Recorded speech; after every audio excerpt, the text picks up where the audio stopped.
کھلونے اور بس کھلونے، ایسا لگتا تھا جیسے اس کی زندگی کا مقصد ہی کھلونے جمع کرنا رہ گیا ہو۔ ابھی کل ہی کی بات ہے، اسے اپنی سالگرہ پر ڈھیر سارے کھلونے ملے تھے۔ یہ کھلونے دیکھ دیکھ کر وہ خوش ہوتا رہا، مگر اس کا جی نہیں بھرا۔ سونے سے پہلے اس نے تمام کھلونے اپنے پلنگ کے قریب رکھی ہوئی ایک میز پر سجائے اور سو گیا۔ اسے تو خواب بھی کھلونے نظر آتے تھے۔ اماں بی نے فراز کو دیکھ کر کہا، ہمارا بیٹا بڑا ہو کر انجینئر بنے گا۔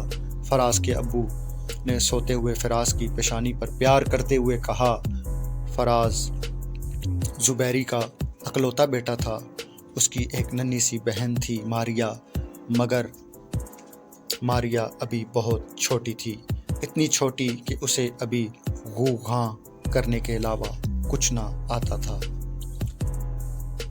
بیری صاحب ایک غیر ملکی ادارے میں اعلیٰ عہدے پر فائز تھے۔ اچھی تنخواہ، لاتعداد سہولتیں، کسی چیز کی کمی نہ تھی۔ پھر بھلا وہ فراز کی خوشی کی خاطر اس کی ہر فرمائش کو کیوں پورا نہ کرتے؟ ہر ماہ سب سے پہلے وہ فراز کے لیے کھلونے خرید کر لاتے۔ اس کے بعد گھر کی کوئی چیز اگر خریدنی ہوتی تو پھر خریدی جاتی۔ فراز کا چھوٹا سا کمرہ کھلونوں سے بھر گیا تھا۔ شاید ہی کوئی کھلونا ایسا ہو جو فراز کے لیے نہ خریدا گیا ہو۔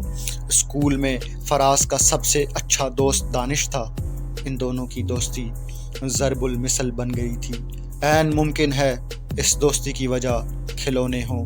دانش بھی فراز کی طرح کھلونوں کا بے حد شوقین تھا، مگر ان دونوں کے کھلونوں میں بس فرق اتنا تھا کہ فراز کھلونے خریدا کرتا تھا، جبکہ دانش اپنی ضرورت کے کھلونے گھر کی بیکار چیزوں کی مدد سے خود ہی بنا لیا کرتا تھا۔ دانش کھلونے خریدنا چاہتا بھی تو کیسے خریدتا؟ اس کے ابو ایک اسکول میں معمولی تنخواہ کے ملازم تھے۔ کہنے کو تو وہ استاد تھے، مگر استاد کو پیسے ہی کتنے ملتے ہیں جو وہ زندگی کی دوسری ضرورتوں کے علاوہ بچوں کے لیے کھلونے بھی خرید سکے۔ یہ تو اس کی سگڑ ماں کا کمال تھا، جس نے بہت چھوٹی عمر میں ہی دانش کو طرح طرح کے کھلونے بنانا سکھا دیا تھا۔ اپنے ہاتھ سے کھلونے بنانے کا شوق تو دانش کی گھٹی میں ایسا پڑ گیا تھا کہ اب تو اسے بازار کے کھلونے ایک آنکھ نہ بھاتے تھے۔ اس نے ماچس کی خالی ڈبیوں سے ایک بہت بڑا محل بنا لیا تھا۔ کپڑے کی کترنوں سے اور بٹن کی مدد سے اس نے طرح طرح کے جانور بنا رکھے تھے۔ دیا سلائی کے پھول اور انڈوں کے کھلونے بنائے۔ اس کی غیر معمولی صلاحیتوں کا پتہ دیتے تھے۔ دانش کے گھر کی کوئی مہمان آتا تو وہ دانش کی ذہانت اور اس کے کھلونوں کی تعریف کیے بغیر نہ رہ پاتا۔ دانش اور فراز کی مس اکثر کہا کرتی تھی کہ دیکھنا ہماری کلاس کے یہ دونوں بچے بڑے ہو کر انجینئر بنیں گے۔ اس پر دانش اور فراز دونوں یک زبان آواز سے جواب دیتے، انشاءاللہ ہم ضرور بنیں گے۔ دانش اور فراز یوں تو اچھے دوست تھے، مگر گزشتہ چند روز سے فراز میں ایک عجیب سی تبدیلی آ گئی تھی۔ وہ اکثر دانش کو اس کی غربت کا طعنہ دینے لگا تھا۔ یہ اس کی غربت کے حوالے سے کوئی ایسی چبھتی ہوئی بات کہہ دیتا جس سے کسی تیز دھار آلے کا کٹ دانش کے دل میں جا لگتا، مگر وہ جواب میں کچھ کہنے کے بجائے خاموش رہتا، اس لیے کہ اس کی تربیت ہی ایسی ہوئی تھی۔ ایک روز ایسی ہی کسی بات پر اس کا دل بہت دکھا اور وہ گھر آ کر بہت دیر تک روتا رہا، مگر پھر ماں کی باتوں نے جیسے اس کے زخموں پر مرہم سا رکھ دیا ہو۔ ماں بہت دیر تک دانش کو ان بڑے لوگوں کے قصے سناتی رہی جو غریب گھرانوں میں پیدا ہوئے، مگر اپنے عزم ہمت سے انہوں نے دنیا کے نقشے بدل کر رکھ دیے۔ دانش نے ماں کی بات کاٹ کر پوچھا، ماں، امریکہ کا صدر ابراہم لنکن بھی تو غریب تھا؟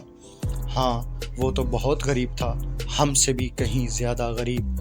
وہ اسٹریٹ لائٹ کی روشنی میں پڑھا کرتا اور مٹکے کے ٹوٹے ہوئے ٹکڑوں پر کوئلے کی مدد سے لکھا کرتا تھا، مگر وہ کبھی مایوس نہیں ہوا اور پھر ایک دن امریکہ کا صدر بن گیا۔ ماں کی ایسی باتیں سن کر دانش کا دل بہت بڑا ہو جاتا۔ اب تو اس نے تہیہ کر لیا تھا کہ وہ فراز یا دوسرے لڑکوں کی باتوں سے بے نیاز ہو کر پڑھے گا، محنت کرے گا اور ایک دن بڑا آدمی بن کر سب کو حیران کر دے گا۔ فراز سے دانش کے تعلقات روز بروز خراب ہوتے چلے گئے، مگر اس میں دانش کا کیا قصور؟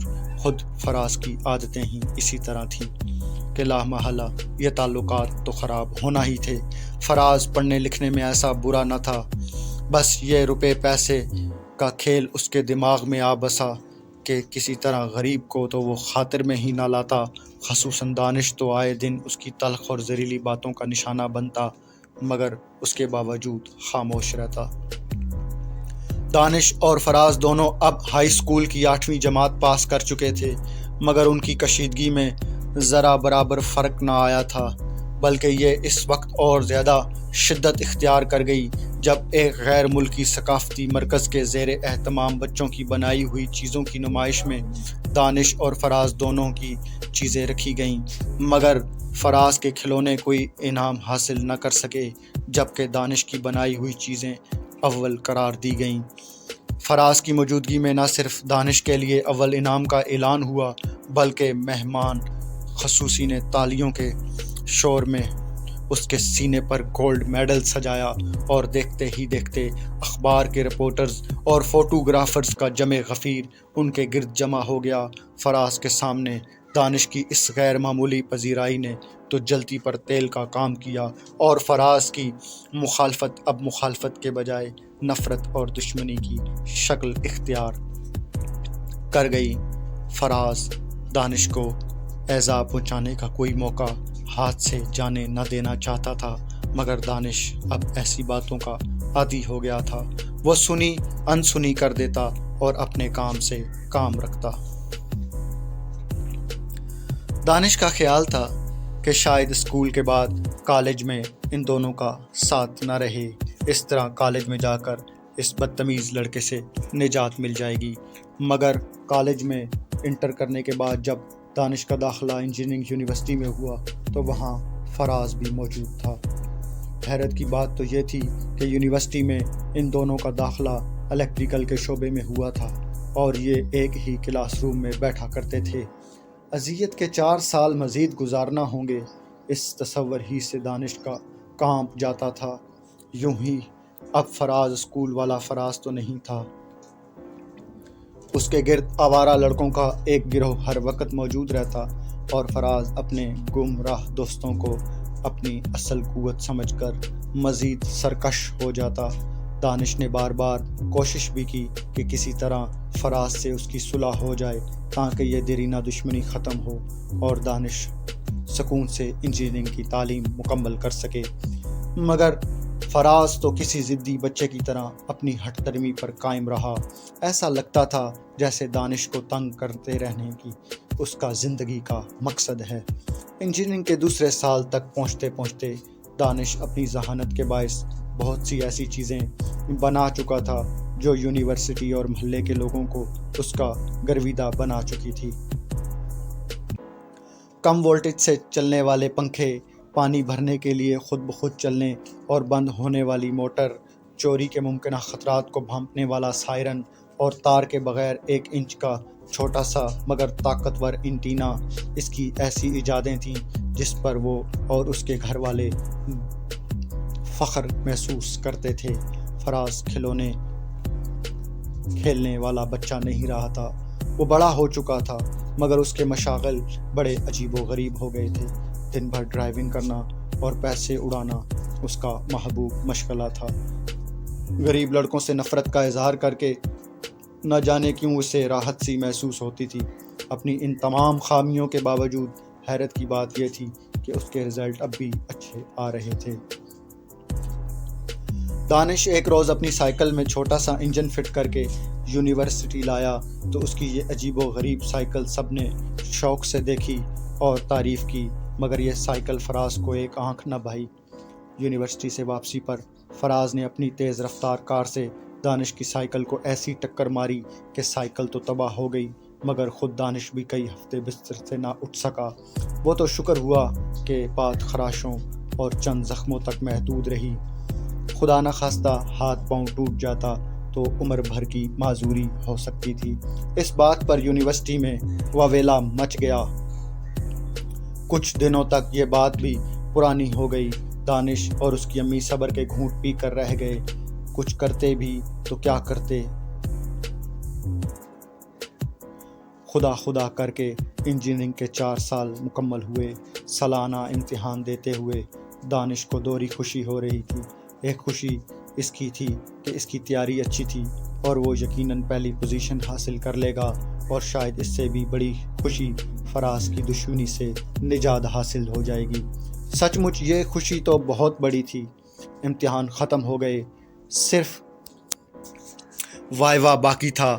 وائوا کالج اور یونیورسٹی میں ایسے امتحان کو کہتے ہیں جس میں سوال و جواب کا سلسلہ تحریری نہیں زبانی ہوتا ہے۔ وائوا میں ہر طالب علم کو انجینئرنگ کا ایک تجرباتی ماڈل اور اس کے متعلق تحقیقی رپورٹ بھی جمع کروانا تھی، مگر وائوا سے ٹھیک ایک ہفتہ قبل فراز کے والد ایک حادثہ میں جاں بحق ہو گئے۔ یقیناً ایک ایسا صدمہ تھا۔ اس ناگہانی موت نے فراز کو جھنجھوڑ کر رکھ دیا۔ دانش نے تعزیت کے لیے فراز کے گھر جانے سے پہلے 100 بار سوچا، مگر اس کی ہمت نہ ہوئی۔ بالآخر ماں کے سمجھانے پر دانش فراز کے ہاں چلا گیا۔ بہت سے لوگ فراز کو حوصلہ دے رہے تھے۔ وہ زاروں قطار رو رہا تھا۔ اسے اپنے ابو کے یوں جانے کا بہت غم تھا۔ اس کی آہیں اور سسکیاں کم نہیں ہو رہی تھیں، تو وہ امتحان کا ذکر کیسے کرتا؟ اسے یہ بھی فکر تھی کہ وہ وائوا نہ دے سکا تو فیل ہو جائے گا۔ اس بار تو فراز نے محنت بھی بہت کی تھی۔ اپنے نامکمل ماڈل، ادھوری تحقیقی رپورٹ اور وائوا نہ دے سکنے کا غم بھی اسے بے چین کر رہا تھا۔ اگلے روز وائوا کے متعلقہ استاد پروفیسر عرفان خان نے ایک خط موصول ہوا۔ خط میں لکھا تھا: والد کے انتقال نے مجھے ذہنی طور پر مفلوج کر کے رکھ دیا ہے۔ میں اپنا ماڈل اور تحقیقی رپورٹ جمع کروا رہا ہوں، لیکن شاید وائوا نہ دے سکوں۔ میری حالات کو پیش نظر رکھتے ہوئے مجھے پاس کر دیا جائے تو میرا مستقبل تاریک ہونے سے بچ جائے گا۔ میں زندگی بھر آپ کا احسان مند رہوں گا، فراز۔ خط کے مضمون سے فراز کی مجبوری عیاں تھی۔ چند روز بعد BA کے نتائج کا اعلان ہوا تو یونیورسٹی کا ہر لڑکا دم بخود رہ گیا۔ فراز نے پہلی پوزیشن حاصل کی تھی۔ اس سے بھی زیادہ اہم خبر جو اخبارات کا موضوع بنی وہ یہ تھی: جامعہ انجینئرنگ کے طالب علم فراز نے اپنی بجلی پیدا کرنے والا پنکھا ایجاد کر کے برقیات کی دنیا میں پاکستان کا وقار بلند کیا۔ اخبارات میں اس ایجاد کی تفصیلات آ رہی تھیں۔ اس ایجاد میں حیرت اور دلچسپی کے کئی اور پہلو بھی تھے۔ ملک بھر کے لوگ فراز کو خراج تحسین پیش کر رہے تھے۔ مبارکباد کے خطوط آ رہے تھے۔ اعلیٰ تعلیم کے لیے اسکالرشپ کی پیشکش ہونے لگی۔